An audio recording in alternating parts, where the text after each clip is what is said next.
দর্শক চলুন ফিরে যাই আমাদের আজকের অতিথি মানুষের প্রতিষ্ঠাতা সভাপতি বীর মুক্তিযোদ্ধা ডক্টর অরূপ রতন চৌধুরীর কাছে। দাদা, আবার ফিরে এলাম আপনার কাছে। বিশ্ব তামাক মুক্ত দিবস প্রতি বছর 31শে মে সারা বিশ্বে এটা পালিত হয়ে থাকে। এবারের প্রতিপাদ্যটা একটু অন্যরকম ভাবে ধরা হয়েছে। যদি একটু জানতে চাই যে এবারের প্রতিপাদ্যের মূল ভাবার্থটা কি, কারণ বলা হচ্ছে এখানে তামাক কোম্পানির প্রভাব প্রতিহত করি, শিশুদের সুরক্ষা নিশ্চিত করি। তামাক কোম্পানি সবসময় কিন্তু শিশু কিশোরদেরকে টার্গেট করে, জি, মানে ওদের বয়স্ক লোক বা বুড়াদের কাছে যায় না। কারণটা হচ্ছে শিশু কিশোর বয়সে তরুণরা কিন্তু সিগারেটে বেশি আকৃষ্ট হয়। কারণটা হচ্ছে তারা যখন একটা সিগারেট খায় তখন কিন্তু তাদের ব্রেন রিসেপ্টরে যখন এটা প্রথম যায় তখন কিন্তু একটা খুব ফানি ফিলিংস হয় রিসেপ্টর সেলে। এখন তখন সে পরে আবার আরেকটা খেতে চায়, এই যে কিউরিওসিটিটা তার হয়, এই জন্য সে একটার পর একটা সিগারেট তখন ধরাতে থাকে। অর্থাৎ সে পরবর্তীতে চেইন স্মোকার হয়ে যায়। মানে সিগারেট কোম্পানির জন্য তার ব্যবসা সফল একটা লক্ষ্য হচ্ছে কিশোর তরুণ, কারণ ওদেরকে যদি ধরিয়ে দেয় তাহলে সিগারেটটা চলবে ভালো, প্যাকেটটা কিনবে তারা।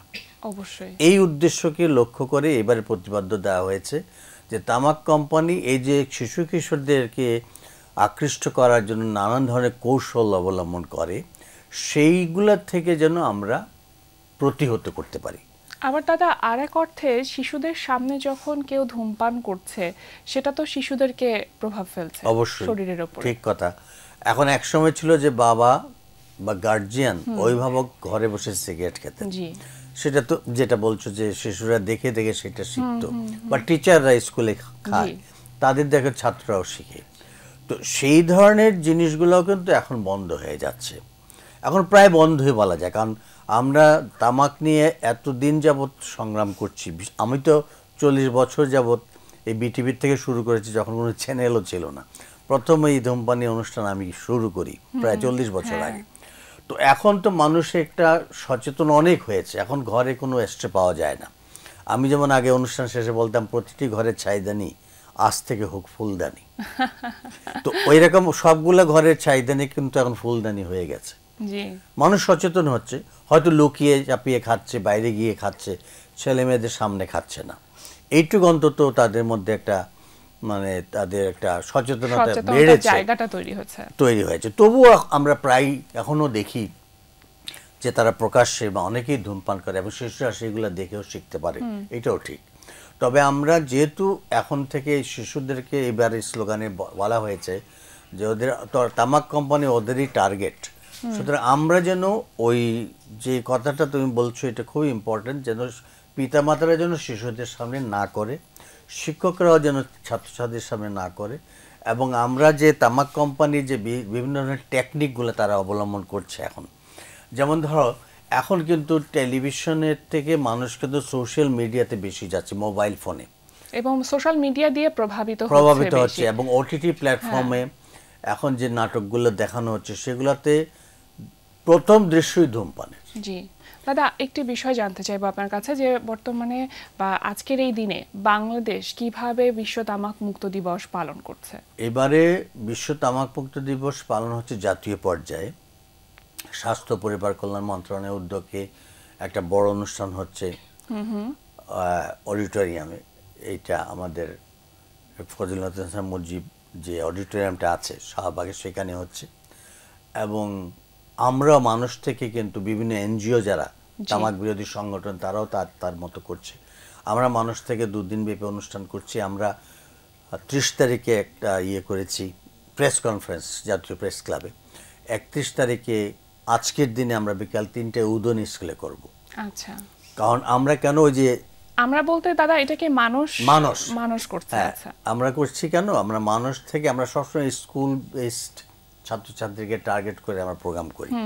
কারণ এবারে যে স্লোগানটা তাদেরকে এই কিশোর শিশুদেরকে তামাক মুক্ত রাখার জন্য, এখন আমি যদি একটা অন্য অনুষ্ঠান কোনো জায়গায় করি হয়তো বয়স্করা আসবে বেশি, তাদেরই দাওয়াত দেবো, কিন্তু স্কুলে যখন করি তখন স্কুলের ছাত্রছাত্রীই থাকে, দে আর দ্য অডিয়েন্স। এখন মূল লক্ষ্যটা হচ্ছে সচেতনতা বাড়ানো তামাক মুক্ত দিবসে। এখন ছাত্রছাত্রীরা স্কুলে পড়ে, তাদের সামনে আমরা একটা প্রেজেন্টেশন দেই এবং ক্ষতিকর দিকগুলো দেখাই। আচ্ছা, কারণ ছেলেমেয়েরা কিন্তু এটা এতে কি তারা সচেতন হয় দাদা? অবশ্যই, এটা তো আমরা গত 40 বছর যাবত করছি। আজকে তো অনেক সচেতনতা বেড়েছে এবং সিইং ইজ বিলিভিং। জি জি, শিশুরা যেটা দেখে সেটা অবশ্যই সে বিশ্বাস করে। আমি একটা ফুসফুসের ছবি দেখাই, সুস্থ ফুসফুস, যে দেখো তোমরা এই ফুসফুসের ছবিটা এইরকম, আচ্ছা কিন্তু কেউ যদি ধূমপান করে কয়েক বছরের মধ্যে তার ফুসফুসটা এরকম আলকাতরার মতো কালো হয়ে যায়।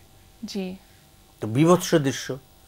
তো এইগুলো তারা যখন দেখে একটু ভয় পায় এবং তারা তখন তাদেরকে আমরা বলি যে তোমরা হয়তো জিনিসগুলো হয়তো ক্ষতিকর দিকটা দেখো না বা বুঝো না বলে অনেকে খাও, কিন্তু যখন কোনো রোগে কেউ আক্রান্ত হয় তখন তার ফুসফুসে ক্যান্সার হয়ে যায়, তখন তার চিকিৎসা লাগে, তার অপারেশন লাগে দীর্ঘমেয়াদী, এবং ধীরে ধীরে সে মৃত্যুর দিকে যায়। তো তোমরা তো এখন পড়াশোনা করে বড় হবে, মানুষ হবে, তোমাদের বাবা মা অনেক স্বপ্ন দেখছেন তোমাকে নিয়ে, তুমি ডাক্তার ইঞ্জিনিয়ার হবে, অনেক কিছু করবে। তো তুমি যদি অকালেই তোমার জীবনটা নষ্ট করে যাও ধূমপান শুরু করে, তাহলে তো তুমি আর পড়াশোনা করতে আর পারবে যে না। কোনো মাদকের শুরুটা কিন্তু দাদা ধূমপান থেকেই ধূমপান, ইয়েস, হচ্ছে। এইটা একটা খুব ইম্পর্টেন্ট কথা। আমাদের গবেষণা আমরা দেখিয়েছি যে মাদকাসক্তদের মধ্যে 98% ধূমপাই, অর্থাৎ ধূমপান দিয়ে তারা নেশা শুরু করে, যার জন্য আমরা বলি এটাকে গেটওয়ে, বাংলায় বলি যে নাটের গুরু। জি, মানে সব কিছুর মাদকের মূল নাটের গুরুই সূত্রপাতটাই হচ্ছে ঘটে সিগারেট। ধূমপান থেকে। এই সিগারেটের মধ্যে 7365টা রাসায়নিক পদার্থ থাকে, আচ্ছা, সব টক্সিক, বিষাক্ত। প্রসঙ্গক্রমে একটি প্রশ্ন মাথায় আসলো যে এখন তো অনেকে সিগারেট না খেয়ে ভেপ নিচ্ছে, রাইট। তো সেটা কি আসলে তামাক খুব মানে ভালো তামাক প্রশ্ন। দ্রব্যের মধ্যে পড়ছে? আমরাও এটা নিয়ে এবারও আমরা আমাদের প্রেজেন্টেশনে এটা বলবো ছেলে মেয়েদেরকে, যে সিগারেটে এখন নানান ধরনের ডিভাইসগুলো আসছে। একটা হচ্ছে ই সিগারেট, যেটা কথা তুমি বলছো, জি এটাকে আমরা বলি ইলেকট্রনিক সিগারেট বা জি ভেপার। জি, এইটা কিন্তু পাশ্চাত্যের অনেক দেশে আরও আগে শুরু হয়েছে। এখন তামাক কোম্পানি দেখছে যে পৃথিবীর সব দেশে তামাক নিয়ন্ত্রণের জন্য সরকার সচেষ্ট হয়ে যাচ্ছে এবং সিগারেটের চাহিদা কমে যাচ্ছে, ব্যবসা তাদের কমে যাচ্ছে। আচ্ছা, তখন তারা বুদ্ধি করে ইলেকট্রনিক ডিভাইস বাজারে দিল। মানে এটা একটা স্ট্র্যাটেজি। এটা একটা স্ট্র্যাটেজি, তাদের নানান ধরনের টেকনিক, অনেক কৌশল। তারা তো কোটি কোটি বিলিয়ন ডলারের ব্যবসা করে। আচ্ছা, ধরো বাংলাদেশের 17 কোটি মানুষের এখানে যদি 5 কোটি লোকই বিড়ি খায় বা সিগারেট খায়, তাহলে কত ইনকাম ডেইলি তাদের। এবং তারা অনেক টাকা ট্যাক্স দেয়, প্রায় 4000 কোটি টাকা মতো ট্যাক্স সরকারকে দেয়। সুতরাং তাদের একটা বিগ বিজনেস, এবং তারা নানান রকমের টেকনিক তাদের বিভিন্ন কনসালটেন্ট রেখে সেগুলো উদ্বোধন করে। মাদকের বিরুদ্ধে কাজ করছেন, সেটা তো অনেকগুলো বছর, আপনি বলছিলেন প্রায় 40 বছরেরও বেশি সময় ধরে, এবং সেটার জন্য আজকে একটি বিশেষ সম্মাননা পেতে যাচ্ছেন। অনেক অনেক অভিনন্দন জানাচ্ছি। একটু জানতে চাই যে কিসের জন্য সম্মাননা বা কি হিসেবে, পদকটার নামটা কি? এই পদকটা অ্যাকচুয়ালি আমাদের সাউথ ইস্ট রিজিয়নের যিনি এখন ডিরেক্টর, রিজিয়নাল ডিরেক্টর, তিনি হচ্ছেন সাইমা ওয়াজেদ, আমাদের মাননীয় প্রধানমন্ত্রীর কন্যা। তিনি এখন এই সাউথ ইস্টের রিজিয়নের WHO, ওয়ার্ল্ড হেলথ অর্গানাইজেশনের রিজিয়নাল ডিরেক্টর। তিনি প্রতি বছর এই রিজিয়নে যারা এই তামাক নিয়ে ভালো কাজ করছে, মানে আন্দোলন করছে, একটা পর্যায়ে পৌঁছে গেছে, মানুষকে সচেতন করছে, তাদেরকে প্রতি বছর তিনি একটা অ্যাওয়ার্ড দেন, যেটা হচ্ছে নাম হচ্ছে regional director special recognition award. বাহ, তো সেইটাই আমি এবার পেয়েছি বাংলাদেশ থেকে। আর সংস্থা হিসেবে বাংলাদেশ রেলওয়ে পেয়েছে। তারা রেলওয়ে এখন কিন্তু ধূমপান মুক্ত করা হয়েছে, এই কার্যক্রমের জন্য তাদের সংস্থা হিসেবে দেওয়া হয়েছে। ব্যক্তি হিসেবে বাংলাদেশে আমি আজকে এই অ্যাওয়ার্ডটা গ্রহণ করব। বাহ, এটা মাননীয় স্বাস্থ্যমন্ত্রী থাকবেন এবং আমাদের বিশ্ব স্বাস্থ্য সংস্থা বাংলাদেশ প্রতিনিধি থাকবেন, যারা আমার হাতে এই অ্যাওয়ার্ডটা তুলে দেবেন। আপনি 21 পদক পেয়েছেন, আবার 21 আজকে পদক একটি পেয়েছি 2015 বিশেষ সালে। সম্মাননা জি। পাচ্ছেন। মানে আসলে পুরস্কারের জন্য তো কেউ কাজ করে না, না, না, না, আমি তো সমাজের জন্যই আপনার নিরন্তরভাবে কখনোই না। এই কাজ করে যাওয়া, এটা একটা স্বীকৃতি, এবং আমি মনে করি প্রত্যেকটা কাজের একটা স্বীকৃতি আছে, থাকে। দাদা, মানুষ আপনি প্রতিষ্ঠা করেছিলেন 1989 সালে। তখন কি ভেবে বা কোন প্রয়োজনীয়তার তাগিদ থেকে আসলে মানুষ প্রতিষ্ঠা করা? ওইটা খুব ইন্টারেস্টিং একটা ঘটনা। 1987 সালে আমি মার্কিন যুক্তরাষ্ট্রে যাই, আমেরিকায়। আমাকে পাঠানো হয় সরকার থেকে।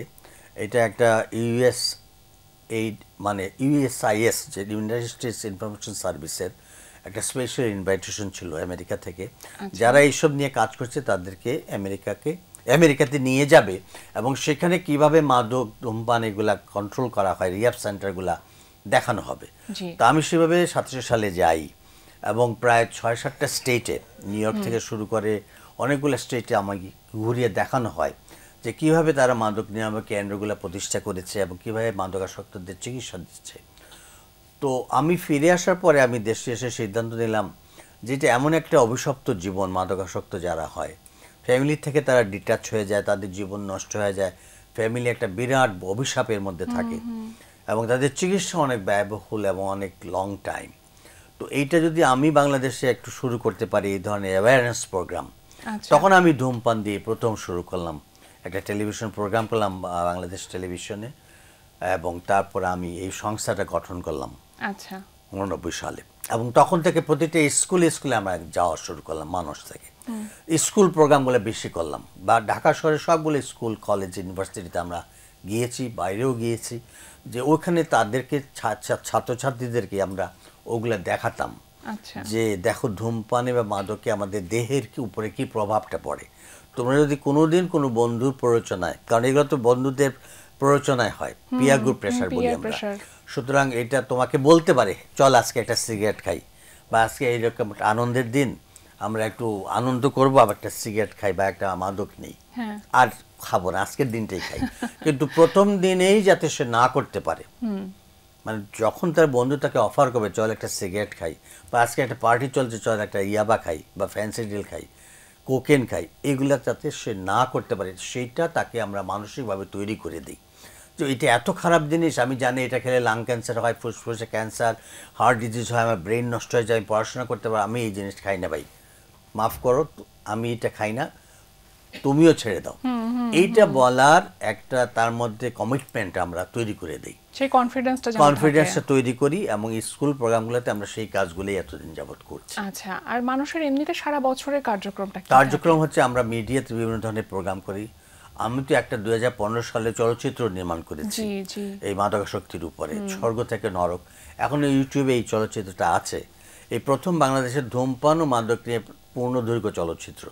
এটার নায়ক ফেরদৌস এবং নিপুণ নায়ক হিসেবে আছেন এবং সাইডে অনেক মানে প্রখ্যাত শিল্পের অভিনয় করেছেন, আমোদ শর্মিলা, আমোদ সহ অনেকেই।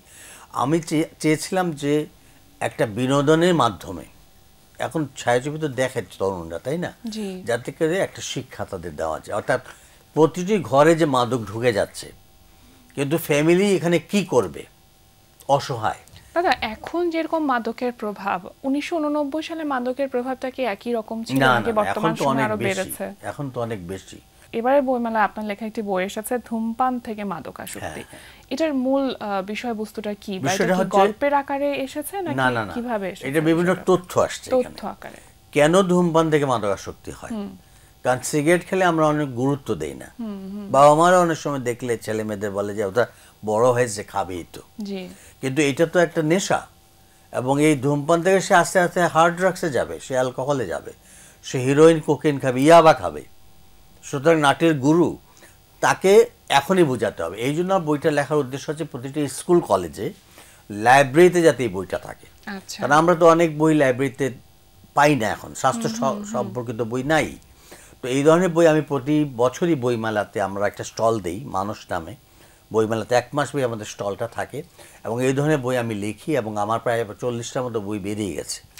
এবং সেগুলো মাদক এবং ধূমপান সংক্রান্ত স্বাস্থ্য, আমি ডেন্টাল সার্জন, চিকিৎসা বিষয়ে অনেক বই লিখেছি।